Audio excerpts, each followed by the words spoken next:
नमस्कार मित्रांनो, मी Yogesh Mane ignite academy मध्ये तुमचं सर्वांचं स्वागत करतो. मित्रो, ITI इन्स्ट्रक्टर 1457च्या रिक्रुटमेंटच्या स्टेटस बद्दल बऱ्याच विद्यार्थ्यांनी मला विचारलं होतं. काही लोकांचे मेसेज आले होते, काही लोकांनी फोनवर विचारलं की सर कळतच नाही सध्या काय चाललंय, किती एक्स्ट्रा मुलं डॉक्युमेंट व्हेरिफिकेशनला बोलवत आहेत का, कमी मुलं बोलवले आहे, किती लोकांची जॉईनिंग झाली, सध्या किती होल्डवर केलेत, हे काहीच म्हणजे ते थोडंसं कन्फ्युजनच आहे बऱ्याच लोकांना. त्यामुळे त्यांना त्यांचं काय होईल ना या रिक्रुटमेंट बाबतीतलं तेच कळत नाहीये. म्हणून आज मी थोडंसं जरा मॅथमॅटिक्स तुमच्या पुढे याच्या मागचं घेऊन येण्याचा प्रयत्न करतोय. काही प्रश्नांचे उत्तरं देण्याचा प्रयत्न असेल या व्हिडिओमध्ये. किती स्टुडंट आतापर्यंत जॉईन झालेले आहेत या 1457 पैकी? कारण बऱ्याच जणांना माहिती आहे पहिले एकदा जॉईनिंग दिली, पुन्हा काही लोकांना जॉईनिंग दिली, त्यानंतर कोर्ट केसमुळे रिक्रुटमेंटची जॉईनिंगची जी प्रोसेस आहे ती होल्ड करण्यात आली. नंतर किती आता सध्या सीट खाली आहेत आणि किती लोकांना आता त्यांनी एक्झॅक्टली बोलवलेलं आहे तिसऱ्या. आता ही तिसरी वेटिंग लिस्ट असल्या, पहिली एक सुरुवातीला डॉक्युमेंट व्हेरिफिकेशन झालं, पुन्हा एकदा डॉक्युमेंट व्हेरिफिकेशन झालं, आता हे तिसऱ्यांदा डॉक्युमेंट व्हेरिफिकेशनला बोलवलं. राईट, जवळपास 174 विद्यार्थ्यांना डॉक्युमेंट व्हेरिफिकेशनला बोलवलं. मग एक्स्ट्रा विद्यार्थ्यांना बोलवलं की जेवढ्या सीट्स खाली आहेत एकाच एक बोलवलं. राईट, हे पण बऱ्याच जणांना कन्फ्युजन आहे. क्लिअर? त्याचसोबत आणखी एखादी वेटिंग लिस्ट लागल का? कारण कसं होतं, सुरुवातीला त्यांना वाटलं की बाबा याच्यात होईल, पुन्हा एक वेटिंग लिस्ट लागली, पुन्हा आता एक वेटिंग लिस्ट लागली, तर ह्या किती वेटिंग लिस्टचे असतात सिलसिला पुढे चालू राहील. बघा, अनुमान आहे. क्लिअर? या अनुमानावर सांगतो, म्हणजे थोडेसे फिगर्स तुमच्या पुढे ठेवल्या तर ते तुम्हालाही काही गोष्टी अपील करतील की नाही यार हे असं म्हणतायत, त्याला काहीतरी बेस आहे, काहीतरी आधार आहे. ओके, काही लोकांना पुन्हा असे डाऊट्स आहेत की मी काल जे DVला कुठले कुठले डॉक्युमेंट्स लागतात ते सांगितलं. आता कसं आहे की डिग्रीवाल्यांना एक्सपिरियन्स गरजेचा होता का? नव्हता. ओके, मग तुम्हाला एक्सपिरियन्स नसेल तर एक्सपिरियन्स सर्टिफिकेट तुमच्यासाठी नाही आहेत ना. ते जे 15-16 डॉक्युमेंट त्यांनी मागितले, जे तुम्हाला लागतात तेच न्यायचे आहे. ओके, तुम्ही भूकंपग्रस्त नसाल तर ते कसं काय डॉक्युमेंट न्याल, प्रोजेक्ट अफेक्टेड नसाल तर ते कसं काय डॉक्युमेंट घेऊन जाणार, तुम्ही ऑर्फन नसाल तर ऑर्फनचं डॉक्युमेंट कुठून आणणार, खेळाडू नसाल तर खेळाडूचं डॉक्युमेंट तुम्हाला कशाला लागणार. जे गोष्टी तुम्हाला लागतात त्या घेऊन जायच्या आहेत. NCL सांगितलं 22-23चं. काही म्हणतात की सर नसलं तर चालणार नाही का? आता बघा, तुम्ही मागच्या लिस्ट नॉट इलिजिबल केलंय कॅन्डिडेटला 22-23चं NCL नसल्यामुळं. ओके, त्यामुळे गोष्टी समोर आहेत. ओके, मी उगाच हवेत नाही सांगत तुम्हाला, डॉक्युमेंट वरूनच्या आधारेच सांगतोय तुम्हाला. ओके, आता ITI वाल्यांना ITI इन्स्ट्रक्टर व्हायला एक्सपिरियन्स लागत होता. आता काही म्हणतात की सर स्ट्रिक्टली व्हेरीफाय होईल का? मी ऑलरेडी तुम्हाला हे सांगितलं की बाबा असल एक्सपिरियन्स तर दाखवा आणि तर करा. काही लोकांना आता 772चे व्हेरिफिकेशन काहींचे झालेले आहेत एक्सपिरियन्स. खूप काही कंपनीमध्ये जाऊन विचारलेलं आहे. राईट, प्रचंड गोष्टी विचारल्या, म्हणजे त्यांना त्यांचं अटेंडन्स रजिस्टर बघितलेलं आहे, त्यानंतर त्यांच्या सॅलरी स्लिप बद्दलची त्यांनी विचारपूस केली, त्यानंतर रेजिग्नेशन लेटरची विचारपूस केली, रिलिव्हिंग लेटरची विचारपूस केली. काही ठिकाणी काहीच विचारलं नाही. तर कोण व्हेरिफिकेशनला जातं, कोण डॉक्युमेंट व्हेरिफिकेशनला बसतं, यावरही भरपूर गोष्टी अवलंबून असतात. क्लिअर? आता पुढे चलू. आता बघा, हे एक ग्राफिक्स तुमच्या पुढे ठेवतोय. ग्राफिक्स म्हणा, डिजिट्स म्हणा, जे काय तुम्हाला म्हणावं वाटत असेल ते. क्लिअर? आता रिजन कुठले आहेत? मुंबई, पुणे, नाशिक, छत्रपती संभाजीनगर, अमरावती आणि नागपूर असे 6 रिजन आहेत. टोटल जागा किती आहेत? 1457. मुंबईमध्ये 319 होत्या, 255 इथं, 227 इथं, 255. राईट, त्यानंतर 119 आणि 182 अशा जागा होत्या. त्यानंतर आतापर्यंत अलॉटमेंट किती लोकांची कंप्लीट झालेली आहे? तर मुंबई 2 मध्ये 217, पुण्यामध्ये 206, नाशिकमध्ये 169, छत्रपती संभाजीनगर 183, अमरावती 86, नागपूर 202 आणि टोटल 1063 लोकांची अलॉटमेंट झालेली आहे, जॉईन झालेली आहे. राईट, एखादा आकडा इकडं तिकडं होऊ शकतं, पण लगभग हेच डिजिट आहेत. एखाद्या टाईप बीप करताना मागे पुढे गोष्टी काही होऊ शकतात. क्लिअर? आता बघा, किती लोकांचे रिझल्ट होल्ड केले. ही कोर्ट केस चालू आहे, त्यामुळे सर्वांना माहिती आहे की डिग्रीवाल्यांचे रिझल्ट होल्ड करण्यात आलेले आहेत, डिप्लोमावाल्यांना जॉईनिंग देण्यात आलेली होती. ओके, सर्व ट्रेड मिळून.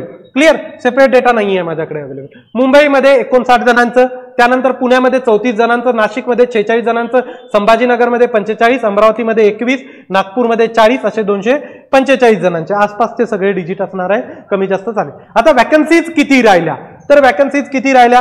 मुंबईमध्ये 43 आहेत, त्यानंतर पुण्यामध्ये 15 आहेत, नाशिकमध्ये 12 आहे, छत्रपती संभाजीनगरमध्ये 27, अमरावतीमध्ये 12, नागपूरमध्ये 40, अशा 149 आहेत. किती लोकांना डीव्हीला यावेळेस बोलवलं तर ती संख्या आहे 174ची. म्हणजे वॅकन्सीज कमी आहेत, लोकांना जास्त डीव्हीला बोलवलेलं आहे. क्लिअर? किती लोक जास्त बोलवले तर जवळपास 25. म्हणजे जे म्हणतात ना एकाच 2 बोलवले एकाच 3 बोलवले असाही काही प्रकार झालेला नाही. जवळपास 25 लोकांना एक्स्ट्रा बोलवलेलं आहे. क्लिअर? आता तशा मेजर ट्रेड आहेत, electrician, wireman, fitter. Major trade म्हणजे जिथे जास्त संख्या आहे, राईट, वेल्डर, अशा ट्रेडमध्ये थोडेसे एक्स्ट्रा विद्यार्थी बोलवलेले आहे. आता त्याच्यामध्येही काही लेडीजला एक्स्ट्रा बोलवलं नाही, काही यांना एक्स्ट्रा बोलवलं नाही. ओके, आता ते त्यांनी कसं बोलवलं हे मला आणखीन लॉजिक लागलेलं नाही. मी लिस्ट बऱ्यापैकी चेक केली, तुमच्या क्वेरीज आल्या त्या पण चेक केल्या, काही लोकांना सांगितलं, त्यांना सोल्युशन पण देऊन टाकलं. क्लिअर? तर काही लॉजिक कळाले नाही आणि बऱ्याचशा अशा इलॉजिकलही गोष्टी या प्रोसेसमध्ये झालेल्या आहेत. क्लिअर? हे आलं लक्षात? तर 25 लोक म्हणजे खूप जास्त बोलवलेत असं नाहीये, एक्स्ट्रा फार जास्त नाहीये. आता या 245 जणांनी होल्ड केलं म्हणजे यांना अलॉटमेंट लेटर आणखीन जॉईनिंग करायला सांगितलं नाही. आता याच्यातले बरेच जण जॉईन करणार पण नाहीत, हे पण केस होऊ शकते ना.